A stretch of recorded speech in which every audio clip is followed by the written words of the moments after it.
Hello friends, आज हम जानेंगे MS वर्ड के होम टैब के बारे में। जैसा कि आप देख रहे हैं, होम टैब में बहुत सारे ग्रुप्स हैं, जैसे clipboard, font, paragraph, styles, editing. तो आज हम सीखेंगे सारे के सारे टूल्स के बारे में जो कि इस ग्रुप्स में हैं। तो चलिए सबसे पहले क्लिपबोर्ड को देखते हैं। क्लिपबोर्ड के अंदर आपको कट, कॉपी, पेस्ट और फॉर्मेट पेंटर है। तो चलिए मैं आज आपको बताता हूँ कि तीनों का यूज़ कैसे करते हैं। कट, कॉपी, पेस्ट का जो यूज होता है वो कैसे करते हैं। तो मैं यहाँ पर एक प्री डिफाइंड कमांड का यूज़ करूँगा, equal to RAND parenthesis open close और एंटर। इससे होगा कि कुछ प्री डिफाइंड वर्ड्स आ जाएंगे जिसके साथ एडिटिंग करके मैं आपको तीनों के बारे में बता पाऊंगा कि कट, कॉपी, पेस्ट कैसे यूज़ होता है। अगर इक्वल टू RAND क्लिक करने पर आपके सिस्टम में अगर ये कमांड वर्क नहीं करता है तो इसमें कुछ सेटिंग्स की वजह से ये काम नहीं कर पाता है कभी कभी। तो आप आई बटन पर क्लिक करके उस वीडियो को देख सकते हैं जिसमें इस सेटिंग को ऑन करने के बारे में बताया गया है। तो चलिए सबसे पहले मैं किसी डॉक्यूमेंट्स को सेलेक्ट कर लेता हूँ। जैसे यहाँ पर आप देख रहे हैं अभी कट, कॉपी और पेस्ट हाईलाइटेड नहीं है, और जैसे ही मैं किसी वर्ड को या सेंटेंस को सेलेक्ट करता हूँ ये दोनों हाईलाइट हो जाएगा। अब सेलेक्ट करने के बाद मैं यहाँ पर सबसे पहले कॉपी का यूज़ करूँगा, और कॉपी की यूज़ करते ही पेस्ट भी हाईलाइट हो जाता है। अब मैं किसी एरिया को सेलेक्ट कर लेता हूँ, यहाँ पर क्लिक करने के बाद पेस्ट क्लिक कर दूंगा। अब आप देखिए यहाँ पर भी आपको ऑन द इंसर्ट टैब दिख रहा है और यहाँ पर भी आपको ऑन द इंसर्ट टैब दिखेगा। और अब चलिए मैं एक बार इसे फिर से सेलेक्ट कर लेता हूँ और इसे कट कर लेता हूँ और फिर से यहाँ पे पेस्ट। अब आप देख रहे होंगे कि कट करने के बाद ये जो डॉक्यूमेंट है यहाँ से रिमूव होकर के यहाँ आ गया नीचे। तो कट और कॉपी दोनों में डिफरेंस ये होता है कि अगर आप किसी डॉक्यूमेंट को कॉपी करते हैं तो वो डॉक्यूमेंट्स आपके सोर्स पर भी होता है और डेस्टिनेशन पर भी। लेकिन अगर आप किसी डॉक्यूमेंट्स को कट कर देते हैं तो वो सिर्फ और सिर्फ आपके डेस्टिनेशन पर होगा, सोर्स पे नहीं होता है। और पेस्ट का यूज होता है किसी भी डॉक्यूमेंट को कट या कॉपी करने के बाद आप जहाँ पर भी उसे रखना चाहते हैं या लाना चाहते हैं तो आप पेस्ट का यूज कर सकते हैं। और इसमें फॉर्मेट पेंटर का यूज़ मैं आपको फॉन्ट के बाद बताऊंगा। तो चलिए अब फॉन्ट में आते हैं। फॉन्ट में आने के बाद जो सबसे पहला ऑप्शन है वो है फॉन्ट स्टाइल। फॉन्ट स्टाइल का सिंपल मीनिंग में आप ये समझ सकते हैं कि ये एक राइटिंग होता है। जैसे आप देखते होंगे कि आपके लिखने का जो राइटिंग होता है वो कुछ अलग होता है, आपके किसी फ्रेंड का राइटिंग अलग होगा। तो ये सिंपली आप अगर नॉर्मल वे में जानना चाहेंगे तो ये एक राइटिंग समझ सकते हैं। तो जैसे कि देखिए ये यहाँ पर लिखा हुआ है, इसमें मैं फॉन्ट स्टाइल जो है इसका चेंज कर देता हूँ। आप देख सकते हैं ये जो लिखा हुआ है और ये लिखा हुआ है दोनों में डिफरेंस आ गया। अब इसे मैं फिर से सेलेक्ट कर लेता हूँ और यहाँ पर ये अलग फॉन्ट। अब देखिए दोनों चेंज हो गया। तो ये बहुत सारे प्री डिफाइंड आपको यहाँ पर फॉन्ट स्टाइल मिलेंगे जिसको आप सेलेक्ट करके अपने वर्ड को अलग अलग डिज़ाइन दे सकते हैं। और कहीं पर भी ये आप फॉन्ट स्टाइल यूज़ करना चाहते हैं तो आपको उस एरिया को सेलेक्ट करना होगा। सेलेक्ट करने के लिए सिंपली आपको कर्सर को वहाँ पर ले जाना है और क्लिक करके ड्रैग कर देना है। जहाँ तक आप ड्रैग करेंगे वो एरिया सेलेक्ट हो जाएगा, और सेलेक्ट होने के बाद आप उसके ऊपर फॉन्ट स्टाइल का यूज़ कर सकते हैं। अब उसके आगे आपको ये फॉन्ट साइज़ दिख रहा होगा। अब चलिए मैं फॉन्ट साइज़ का यूज़ बताता हूँ। पहले किसी वर्ड को मैं सेलेक्ट कर लेता हूँ, किसी भी वर्ड या किसी भी सेंटेंस को आप सेलेक्ट कर सकते हैं। सेलेक्ट करने के बाद इस फॉन्ट साइज़ से मैं इसके साइज को इंक्रीज़ कर सकता हूँ और डिक्रीज कर सकता हूँ।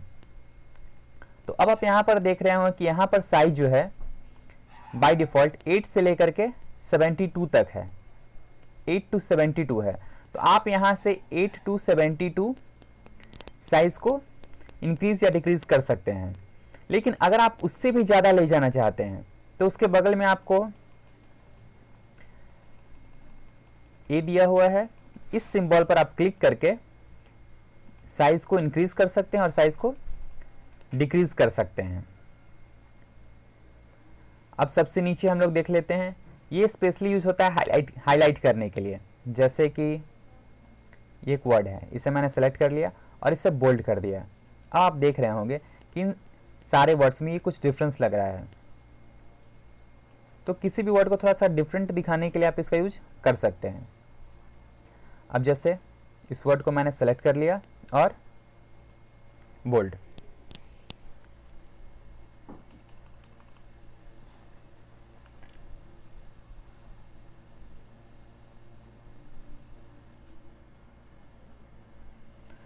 अब देखिए, इस पर मैं फिर से आपको बताता हूँ। मैं इस वर्ड को सेलेक्ट कर लेता हूँ और बोल्ड का यूज़ करता हूँ। अब आप देखिए कि थोड़ा सा इसमें चेंजेस आपको नज़र आएगा। इसका यूज स्पेशली कभी भी आप कोई बुक परचेज करते होंगे तो उसमें देखा होगा आपने। कभी बुक आपने स्टडी किया हो तो उसमें देखा होगा कि इस टाइप का किसी भी वर्ड को हाईलाइट करने के लिए उसे कुछ बोल्ड कर दिया जाता है या उसे इटैलिक कर दिया जाता है। इटैलिक देखिए, इसे मैं इटैलिक कर देता हूँ। तो इस प्रकार का बोल्ड, इटैलिक या अंडरलाइन यूज़ हाईलाइट करने के लिए होता है। किसी भी वर्ड को सेलेक्ट करने के बाद बोल्ड पे क्लिक करेंगे, ये बोल्ड हो जाएगा। किसी भी वर्ड को सेलेक्ट करने के बाद इटैलिक पे क्लिक करेंगे, इटैलिक हो जाएगा। किसी भी वर्ड को सेलेक्ट करने के बाद ये अंडरलाइन करेंगे तो ये अंडरलाइन हो जाएगा। अब देखिए, एक स्ट्राइक थ्रो होता है। स्ट्राइक थ्रो का यूज़ होता है किसी भी वर्ड को कट करने के लिए। अगर मान के चलिए आपके बुक में कोई ऐसा वर्ड है जो वहाँ पर शो करना है कि ये गलत है या काटा गया हुआ है, तो उसके लिए स्ट्राइक थ्रो का यूज होता है। वर्ड को सिंपली सेलेक्ट करना है और इस स्ट्राइक थ्रो का पे क्लिक करना है और ये वर्ड बीच से कट जाएगा। और इसे मैं 100% कर लेता हूँ। अब देखिए, यहाँ पर जो सब स्क्रिप्ट और सुपर स्क्रिप्ट, सब स्क्रिप्ट का मतलब होता है आप कोई भी वर्ड लिख रहे हैं। यहाँ पर वर्ड के लिए मैं एक फॉर्मूला लिख लेता हूँ, थोड़ा सा साइज। सबसे पहले H2O,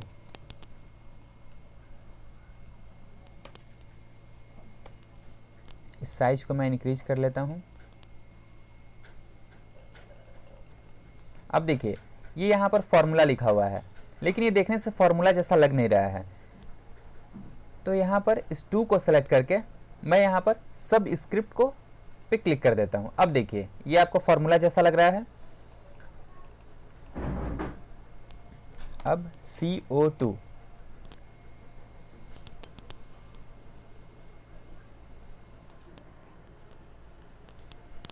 अब देखिए इस CO2 में ये फार्मूला जैसा नहीं लग रहा है, तो इसे फार्मूला में कन्वर्ट करने के लिए सिंपली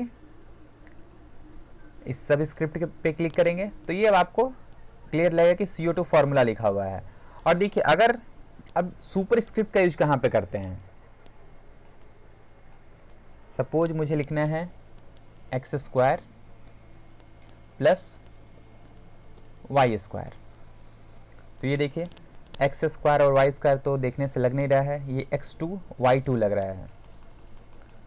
तो इसे कन्वर्ट करने के लिए सिंपली मैं इस 2 को सेलेक्ट करूँगा और यहाँ पर सुपर स्क्रिप्ट का यूज करूँगा। इस 2 को सेलेक्ट करूँगा और सुपर स्क्रिप्ट का यूज करूँगा। तो अब आप समझ गए होंगे कि सुपर स्क्रिप्ट और सब स्क्रिप्ट का यूज कहाँ पे किया जाता है। और उसके जस्ट साइड में आपको चेंज केस दिखेगा। चेंज केस पर क्लिक करने के बाद सेंटेंस केस है, lower case, upper case, capitalise, each word और टॉगल केस। तो इसका यूज़ हम सीखते हैं। तो सबसे पहले मैं इस वर्ड को सेलेक्ट कर लेता हूँ और सेलेक्ट करने के बाद इस सेंटेंस को सेलेक्ट करने के बाद मैं सिंपली इस पर क्लिक करूँगा और चलिए इस पूरे पैराग्राफ को सेलेक्ट कर लेता हूँ।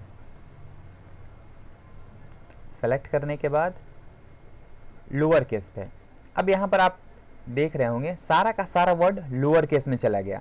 मीन्स लोअर केस मीन्स आपका जो ABCD होता है, छोटा वाला ABCD, उस केस में चला गया।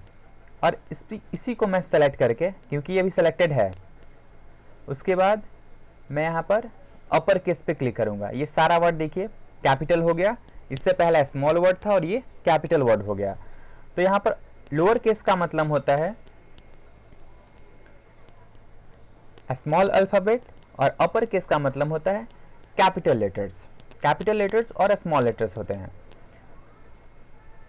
और कैपिटलाइज इस वर्ड पे क्लिक करने के बाद जो पहला वर्ड होगा, वर्ड के जो पहला अल्फ़ाबेट होगा सारे वर्ड के, वो कैपिटल होगा, बाकी सब स्मॉल होगा।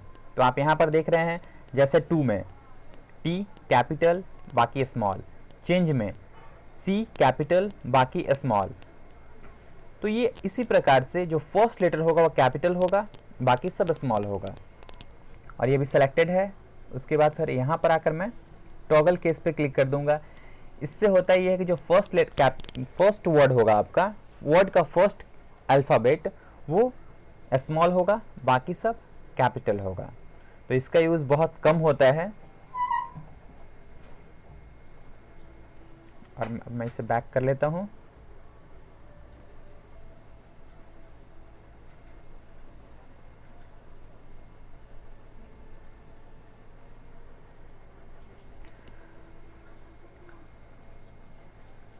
अब फिर से मैं इसे सेलेक्ट कर लेता हूँ। सेलेक्ट करने के बाद यहाँ पर देखिए ये जो कलर है इससे भी हाईलाइट करने के लिए यूज़ किया जाता है।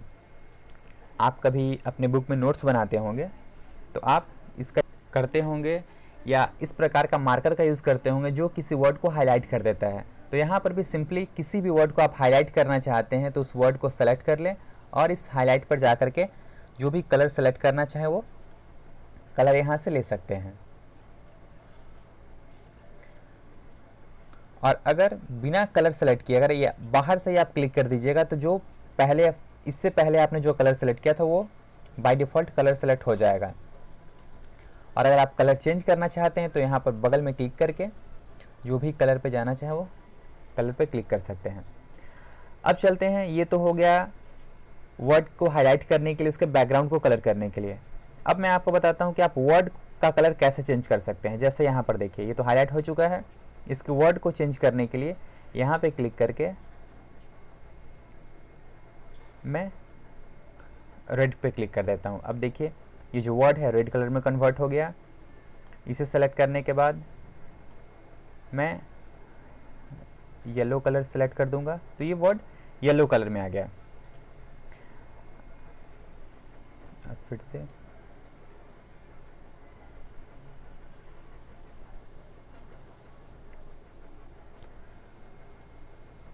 मैं इसे सेलेक्ट कर लेता हूँ फिर से और इसके कलर को चेंज कर देता हूँ।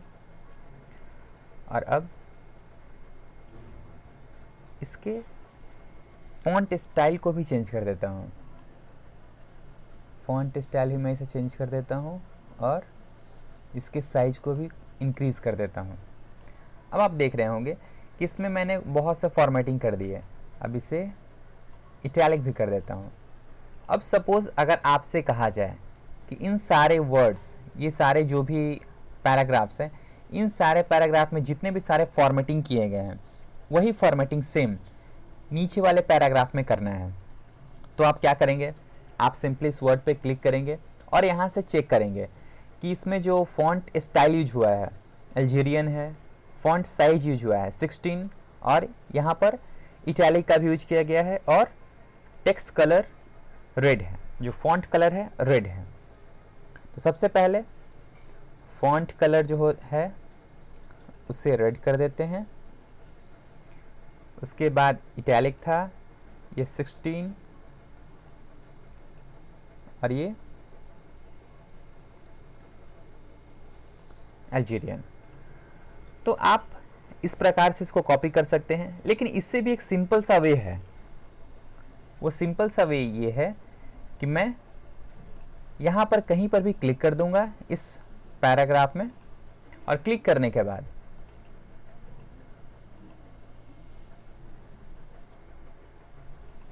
कहीं पर भी क्लिक करने के बाद सिंपली मैं क्लिक करूंगा फॉर्मेट पेंटर पे। अब फॉर्मेट पेंटर यहाँ पर जितने भी सारे फॉर्मेट्स हैं उससे ये कॉपी कर लेगा और आप जिस भी वर्ड को सेम पैराग्राफ में सेम फॉर्मेट में लाना चाहते हैं उसे सेलेक्ट कर दें और ये सेम फॉर्मेट में आ जाएगा। तो फॉर्मेट पेंटर का सिंपली यूज़ यही होता है कि आप किसी भी वर्ड के फॉर्मेट को कॉपी करना चाहते हैं तो सिंपली कॉपी करके वहाँ पर पेस्ट करना चाहते हैं। अब देखिए यहाँ पर कोई भी फॉर्मेट यूज़ नहीं हो रहा है, तो इस सिंपल से फॉर्मेट को विदाउट फॉर्मेट को भी अगर आप कॉपी कर ले और यहाँ पर इसे सेलेक्ट कर दें तो वो सेम फॉर्मेट में आ जाएगा। और अब देखिए यहाँ पर मैंने बहुत सारे फॉर्मेट का यूज़ कर लिया। अब मैं चाहता हूँ कि ये जैसा था बाय डिफ़ॉल्ट, जो फर्स्ट टाइम मैंने टाइपिंग किया था तो जैसा था वैसा ही हो जाए, बाय डिफ़ॉल्ट जैसा था वैसा हो जाए। तो मैं सिंपली इसे सेलेक्ट कर लेता हूँ। सेलेक्ट करने के बाद यहाँ पर आप देख रहे हैं क्लियर फॉर्मेट का ऑप्शन है, उस क्लियर फॉर्मेट पे क्लिक कर दूंगा तो जितने भी सारे मैंने इसमें फॉर्मेटिंग किया था वो सारा फॉर्मेटिंग डिलीट हो जाएगा और सिर्फ जैसा बाय डिफ़ॉल्ट था वैसा हो जाएगा। इसे भी मैं सेलेक्ट करके क्लियर फॉर्मेट कर देता हूँ। तो क्लियर फॉर्मेटिंग का यूज स्पेशली करते हैं किसी भी वर्ड पैराग्राफ के फॉर्मेटिंग को बाय डिफ़ॉल्ट जैसा था वैसा लाने के लिए। और फॉर्मेट पेंटर का यूज करते हैं किसी भी वर्ड के फॉर्मेट को कॉपी करके दूसरे वर्ड में सेट करने के लिए। जैसे इस फॉर्मेट को मैं कॉपी करके यहाँ पर यूज़ कर रहा हूँ और इस फॉर्मेट को कॉपी करके मैं इसमें यूज़ कर रहा हूँ। लेकिन क्लियर फॉर्मेट में आप अगर यहाँ इसे सेलेक्ट करके क्लियर फॉर्मेटिंग का यूज़ करेंगे तो ये बाय डिफ़ॉल्ट ऐसा था इसलिए इसमें कोई चेंजेस नहीं होगा। लेकिन अगर आप इसे सेलेक्ट करते हैं और क्लियर फॉर्मेट का यूज़ करते हैं तो ये बाय डिफ़ॉल्ट जैसा था वैसा हो जाएगा। तो ये फॉन्ट कंप्लीट हो गया। अब नेक्स्ट देखते हैं पैराग्राफ्स। पैराग्राफ्स का यूज किया जाता है किसी भी पैराग्राफ या लाइन को डिवाइड करने के लिए। जैसे यहाँ पर 3 पैराग्राफ हैं, तीनों पैराग्राफ को अगर आप डिवाइड करना चाहते हैं और यहाँ पर कोई नंबर देना चाहते हैं, बुलेट देना चाहते हैं तो सिंपली यहाँ पे क्लिक करके, ये बुलेट्स है, अलग अलग प्रकार के बुलेट्स आपको दिखेंगे। क्लिक करके आप इसे डिवाइड कर सकते हैं, नंबरिंग कर सकते हैं। फॉर एग्जाम्पल यहाँ पर मैं कुछ नेम ले लेता हूँ।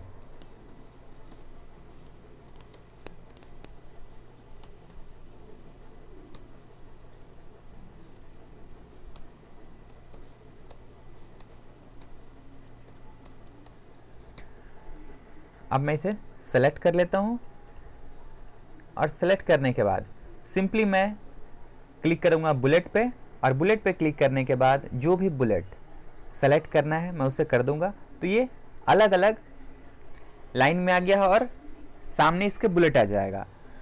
और अगर मैं इसे नंबरिंग देना चाहता हूँ तो सिंपली जो नंबरिंग लाइब्रेरी है मेरे पास उसका यूज़ करके मैं इसे नंबरिंग दे सकता हूँ। रोमन में देना चाहूँगा तो रोमन में भी दे सकता हूँ इसे।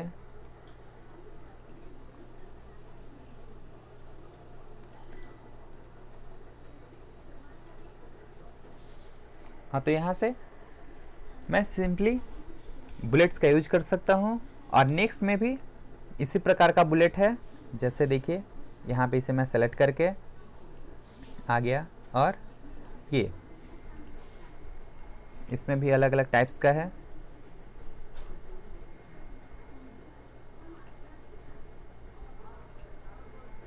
तो इस प्रकार से हम बुलेट का यूज़ कर सकते हैं अपने वर्ड में। तो बुलेट का यूज़ आप रिज्यूम बनाने के लिए भी कर सकते हैं, या अगर आप कोई प्रेजेंटेशन बना रहे हैं तो उसमें भी बुलेट का यूज़ कर सकते हैं, जिससे आपका जो प्रेजेंटेशन है काफ़ी नीट एंड क्लीन दिखे।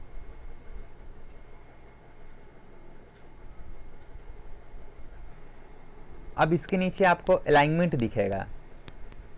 तो अलाइनमेंट का यूज कैसे करना है उसके लिए मैं इससे बैक कर लेता हूँ। अब अलाइनमेंट के लिए सबसे पहले इस पूरे डॉक्यूमेंट को सेलेक्ट कर लूँगा। सेलेक्ट करने के बाद जो सेंटर अलाइनमेंट है उसका यूज करूँगा। सेंटर अलाइनमेंट का मतलब होता है कि सारा का सारा आपका डॉक्यूमेंट्स बिल्कुल सेंटर में आ जाएगा। जो भी वर्ड होगा सारा का सारा सेंटर में आ जाएगा। और यहाँ पर आप देख रहे होंगे कि सेंटर में सारे वर्ड्स दिखेंगे और दोनों जो साइड है लेफ्ट और राइट दोनों में से कोई भी साइड आपको स्मूथ नहीं दिखेगा। और अगर मैं लेफ्ट अलाइनमेंट का यूज़ करता हूँ तो यहाँ पर आप देखिएगा कि सारे के सारे वर्ड्स लेफ्ट में आ गए हैं, उसके बाद यहाँ से आगे गए हैं।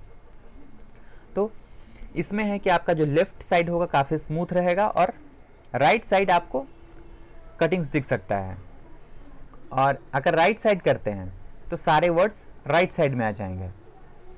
और यहाँ पर है आपका जस्टिफाई। जस्टिफाई में होता है कि दोनों के दोनों साइड स्मूथ आपको दिखेंगे। तो इसका यूज किसी भी बुक पब्लिशिंग में इस जस्टिफाई अलाइनमेंट का यूज किया जाता है। अब जैसे मैं यहाँ पर एक वर्ड टाइप कर लेता हूँ,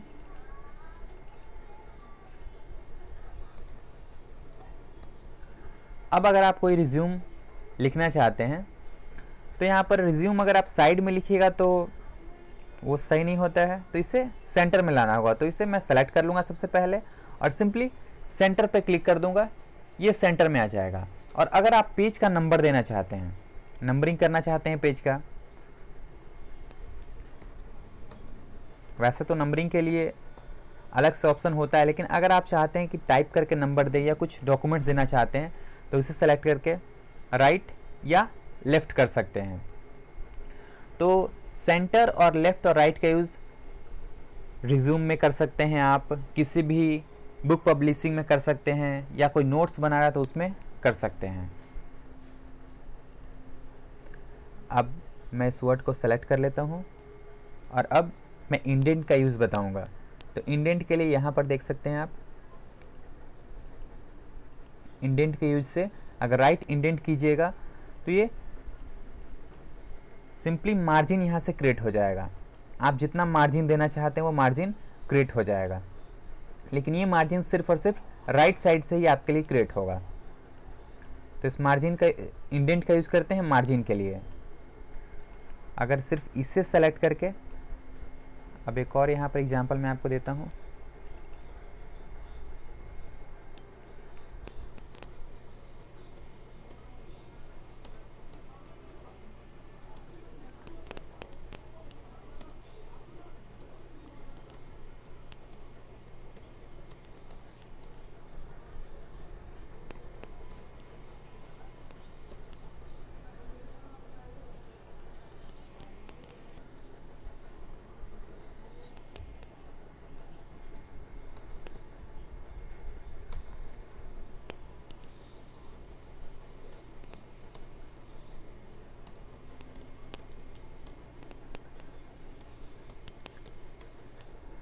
अब देखिए ये एक ही सीक्वेंस में लिखा हुआ है। मैं इसे थोड़ा सा चेंज करने के लिए यहाँ पर वैसे बुलेट का भी यूज कर सकता हूँ, लेकिन अगर मैं यहाँ पर एक इंडेंट दे तो इससे भी कुछ चेंज लगेगा। अब यहाँ पर मैं बुलेट का यूज़ कर दूंगा तो ये देखने में काफ़ी अट्रैक्टिव लगेगा। तो इस प्रकार से आप इंडेंट का यूज कर सकते हैं। अब इंडेंट के बाद यहाँ पर आपको एक ऑप्शन दिखेगा सॉर्टिंग। सॉर्टिंग का यूज़ करते हैं या तो असेंडिंग ऑर्डर में या तो डिसेंडिंग ऑर्डर में। सपोज़ यहाँ पर कुछ नेम लिखा हुआ है, जैसे ये नेम है कुछ, और इसे मैं सॉर्ट करना चाहूँगा, कुछ और नेम मैं ऐड कर देता हूँ इसमें।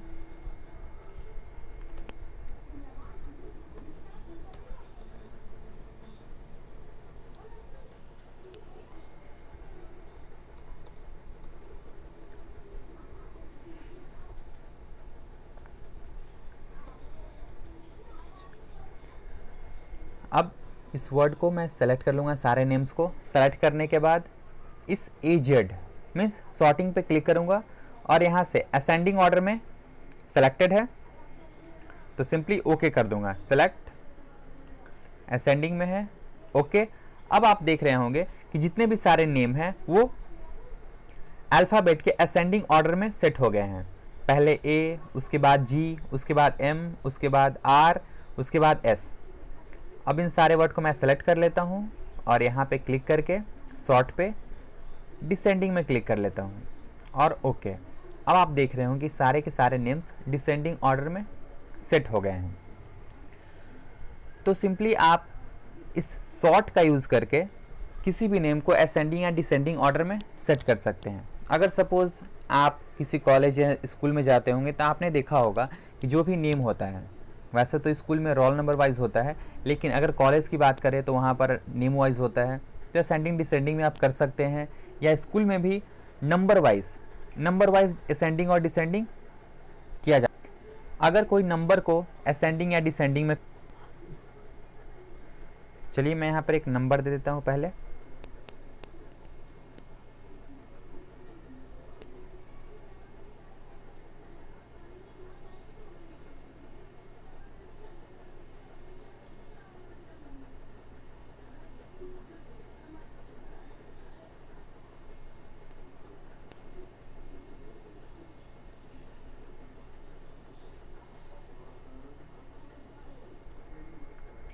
अब इसे सेलेक्ट कर लेता हूँ, सॉर्ट पे क्लिक करूँगा और यहाँ पर जो टाइप टेक्स्ट है वहाँ पर नंबर करके असेंडिंग। ओके, अब आप देख रहे होंगे सारे के सारे नंबर्स असेंडिंग में असेंडिंग वाइज सॉर्ट हो चुके हैं। अब फिर से मैं इसे सेलेक्ट कर लूँगा, डिसेंडिंग को सेलेक्ट करूँगा और टेक्स्ट की जगह पर नंबर और ओके। अब ये डिसेंडिंग ऑर्डर में सेट हो गए हैं। तो इसी प्रकार से आप किसी भी नंबर या किसी भी टेक्स्ट को असेंडिंग और डिसेंडिंग ऑर्डर में सेट कर सकते हैं। और यहाँ पर जो नीचे दिख रहा है वो है लाइन स्पेसिंग। लाइन स्पेसिंग का यूज किया जाता है किसी भी लाइन के बीच में स्पेस क्रिएट करने के लिए। जैसे कि मैं सेलेक्ट कर लेता हूँ और यहाँ पर अभी जो स्पेस है 1.15 है, इसे मैं यहाँ से इंक्रीज कर सकता हूँ और डिक्रीज कर सकता हूँ। तो चलिए मैं पहले डिक्रीज कर लेता हूँ। तो यहाँ पर देखिए दोनों के बीच में जो स्पेसिंग है वो कम हो गया। अब इसे इंक्रीज कर लेता हूँ, 3.3 तक कर सकता हूँ, 2.0, और ये कम करने के बाद देखिए डिक्रीज हो जाएगा। तो यहाँ से किसी भी लाइन के बीच में स्पेस अगर क्रिएट करना आप चाहते हैं तो सिंपली लाइन स्पेसिंग का यूज कर सकते हैं। अब मैं इस एरिया को सेलेक्ट कर लेता हूँ। सेलेक्ट करने के बाद इस पर क्लिक करूँगा। इस पर क्लिक करने के बाद किसी भी कलर को ले लूँगा। तो ये होता है कि आपका बैकग्राउंड जो कलर होता है पूरा का पूरा बैकग्राउंड कलर चेंज हो जाएगा उससे। इसे भी मैं सेलेक्ट कर लेता हूँ और यहाँ से इसके बैकग्राउंड कलर को मैं चेंज कर लेता हूँ। अब इससे पहले भी आपने यहाँ पर देखा होगा कि इससे भी टेक्स्ट को हाईलाइट किया जाता है, लेकिन इसमें देखिए अगर मैं किसी टेक्स्ट को सेलेक्ट करता हूँ तो सिर्फ टेक्स्ट का कलर चेंज होगा, हाईलाइट होगा। टेक्स्ट का जो आपका बैकग्राउंड है उतना ही दूर का बैकग्राउंड जहाँ तक आपका टेक्स्ट लिखा हुआ है, इसे फिर से सेलेक्ट करके इसका कलर मैं चेंज कर लूँगा। हाँ, तो अब यहाँ पर आप देख सकते हैं कि जहाँ टेक्स्ट लिखा हुआ है इसके आगे टेक्स्ट नहीं, तो ये कलर चेंज नहीं हुआ, लेकिन इसमें सारे के सारे बैकग्राउंड चेंज हो रहे हैं और काफ़ी स्मूथ कट के साथ। तो यहाँ पर अगर आप बैकग्राउंड कलर चेंज करना चाहते हैं तो इसका यूज कर सकते हैं।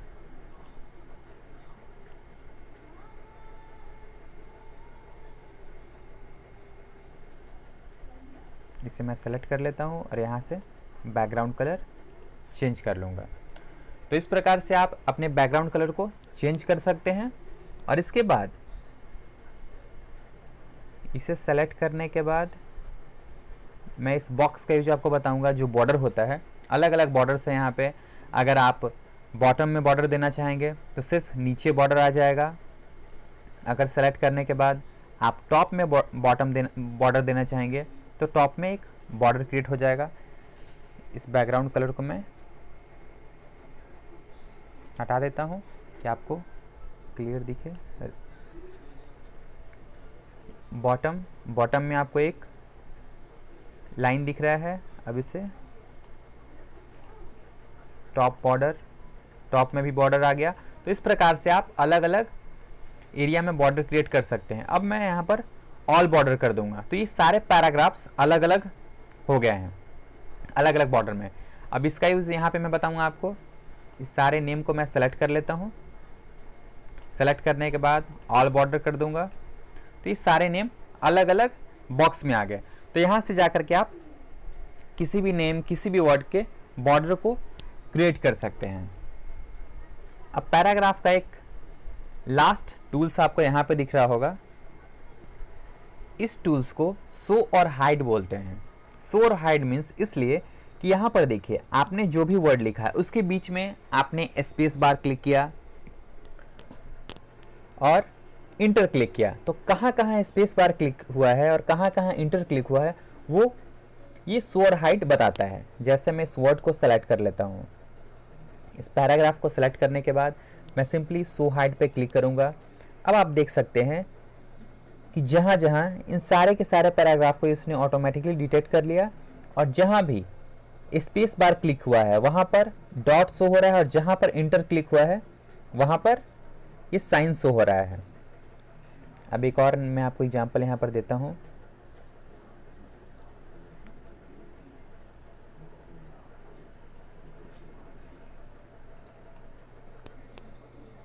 जैसे मैं एक नेम लिख लेता हूँ, इंटर सेकंड नेम, इंटर और यहाँ पर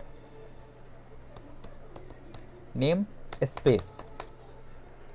अब इस एरिया को सेलेक्ट कर लेता हूँ। सेलेक्ट करने के बाद यहाँ पर क्लिक करूँगा। आप देख रहे हैं जहाँ जहाँ मैंने इंटर क्लिक किया है वहाँ पर इंटर, जहाँ पर स्पेस मैंने क्लिक किया है वहाँ पर डॉट। तो जहाँ भी इंटर आप क्लिक कीजिएगा वहाँ पर साइन आ जाएगा और जहाँ पर आप स्पेस बार क्लिक करेंगे वहाँ पर डॉट आ जाएगा। तो ये सिंपली यही बताता है कि कहाँ पर आपने इंटर क्लिक किया है और कहाँ पर आपने स्पेस बार क्लिक किया है। तो इस शो हाइड को ऑफ कर देते हैं। अब स्टाइल में इस स्टाइल का यूज़ करते हैं। किसी भी वर्ड, किसी भी डॉक्यूमेंट को सेलेक्ट करके आप उसके डिज़ाइन को, स्टाइल को यहाँ से चेंज कर सकते हैं। चलिए मैं इसमें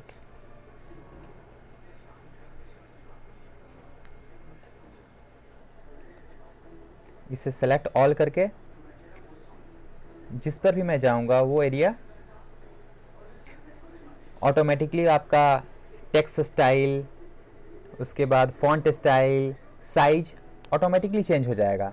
तो ये प्री डिफाइंड आपको MS वर्ड में मिलता है कुछ, और आप खुद से अपना भी क्रिएट कर सकते हैं। तो चलिए मैं आपको बताता हूँ कि आप खुद से अपना ये स्टाइल कैसे क्रिएट कर सकते हैं। सबसे पहले मैं कुछ वर्ड्स टाइप कर लेता हूँ।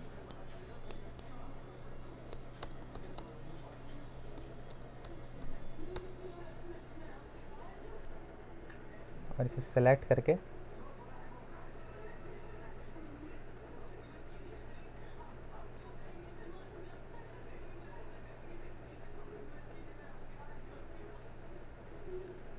बोल्ड और इसके कलर को मैं रेड कर देता हूँ। अब इसे सेलेक्ट कर लूँगा। सेलेक्ट करने के बाद इस स्टाइल के डाउन एरो पे क्लिक करूँगा और save selection as new quick style click करने के बाद यहाँ पर ये स्टाइल शो हो जाएगा और इसका मैं कोई भी नेम दे सकता हूँ और यहाँ पर ओके क्लिक कर दूँगा। अब देखिए यहाँ पर स्टाइल 1 के नाम से ये सेव हो गया है। और अब किसी भी वर्ड को मैं उस सेम स्टाइल में लाना चाहता हूँ तो सिंपली क्लिक करके स्टाइल 1 पे क्लिक कर दूंगा। तो ये सेम आपका जो स्टाइल है वो कॉपी हो जाएगा। तो स्टाइल का यही यूज होता है कि आप किसी भी वर्ड को बाय डिफ़ॉल्ट कुछ फॉर्मेटिंग में कन्वर्ट कर सकते हैं। और अगर आप इसमें कुछ वर्ड, कलर फॉन्ट चेंज करना चाहते हैं तो यहाँ से चेंज स्टाइल में जा करके स्टाइल को चेंज कर सकते हैं। अलग अलग स्टाइल है, प्रीव्यू लेकर के यहाँ से चेंज किया जा सकता है। जो भी अच्छा लगे उसे सेलेक्ट कर सकते हैं। यहाँ से कलर अगर चेंज करना होगा तो कलर भी चेंज कर सकते हैं।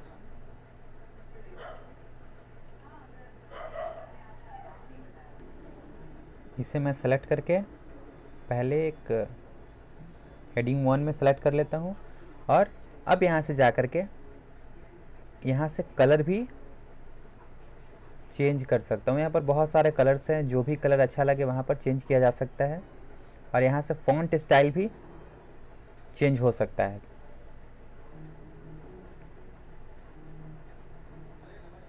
वैसे आप फॉन्ट स्टाइल यहाँ से भी चेंज कर सकते हैं, लेकिन ये भी ऑप्शन आपके पास है जो फॉन्ट स्टाइल चेंज हो सकता है।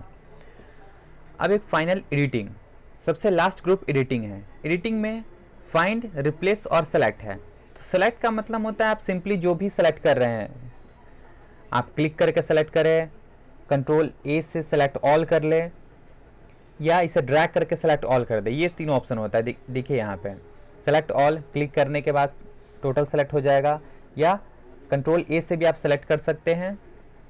सेलेक्ट ऑब्जेक्ट, अगर जितने भी सारे इसमें ऑब्जेक्ट्स होंगे, पिक्चर्स होगा, वो सेलेक्ट हो जाएगा। अब मैं आपको बताता हूँ फाइंड के बारे में। फाइंड जो होता है बहुत इंपॉर्टेंट टूल्स होता है। अगर इस सारे डॉक्यूमेंट से मुझे कोई वर्ड फाइंड करना है, जैसे यहाँ पर THE, इस वर्ड को फाइंड करना चाहता हूँ मैं, तो यहाँ पर सिंपली टाइप करके फाइंड पे क्लिक करूँगा। अब यहाँ पर देखिए जितने भी सारे द लिखे होंगे ये सारे के सारे सर्च हो गए। अब देखिए यहाँ पर दे भी लिखा हुआ, वो भी सर्च हो गया। और मैंने टाइप किया था कैपिटल, और ये जो आपका स्मॉल है वो भी सर्च हो गया है। और यहाँ पर मैं सिर्फ THE सर्च करा था, यहाँ पर THEY दे भी सर्च हो गया है। तो यहाँ से मोर में जा करके मैं सेलेक्ट कर सकता हूँ कि मैच केस, मीन्स मैंने स्मॉल में लिखा है तो स्मॉल ही सर्च हो। उसके बाद फाइंड होल वर्ड्स ओनली, तो ये सारे के सारे वर्ड को सर्च करेगा। जैसे दे है तो उसमें सर्च नहीं करेगा। तो अब मैं इसे फाइंड करता हूँ। अब देखिए कैपिटल में कोई नहीं लिखा हुआ, तो मैं इसे स्मॉल में टाइप कर देता हूँ और आपसे सर्च करता हूँ। अब देखिए जितने भी सारे द है वो सर्च हो गए, और दे जो है वो सर्च नहीं हुआ है। तो यहाँ से अलग अलग ऑप्शन का यूज करके आप भी जो अपना एक्यूरेट डेटा सर्च करना चाहते हैं वो सर्च कर सकते हैं। और सर्च करने के बाद अब ये रिप्लेस का ऑप्शन आता है। रिप्लेस के ऑप्शन में होता है कि आप जिस चीज़ को सर्च कर रहे हैं, कोई भी चीज़, जैसे मैंने द सर्च किया, उस डॉक्यूमेंट्स को मैं किसी दूसरे डॉक्यूमेंट से कन्वर्ट कर सकता हूँ। जैसे यहाँ पर मैं जहाँ भी THE लिखा हुआ उसे मैं 1 2 3 में कन्वर्ट करना चाहता हूँ, तो यहाँ पर 1 2 3 टाइप करने के बाद रिप्लेस ऑल पे क्लिक कर दूंगा। और यहाँ पर आप देख रहे हैं जहाँ भी द लिखा हुआ था वहाँ पर 1 2 3 हो गया हुआ है। तो इसी प्रकार से आप अपने डॉक्यूमेंट्स को सर्च कर सकते हैं और रिप्लेस कर सकते हैं। अब फाइनल गोटू का यूज, गोटू की हेल्प आप अलग अलग पेज पे जा सकते हैं, अलग अलग सेक्शन में जा सकते हैं, अलग अलग लाइन में जा सकते हैं। तो चलिए सबसे पहले मैं कुछ पेज यहाँ पर क्रिएट कर लेता हूँ। सबसे पहले व्यू में जा करके थंबनेल्स, और यहाँ पर मैं कुछ पेज को क्रिएट कर लेता हूँ।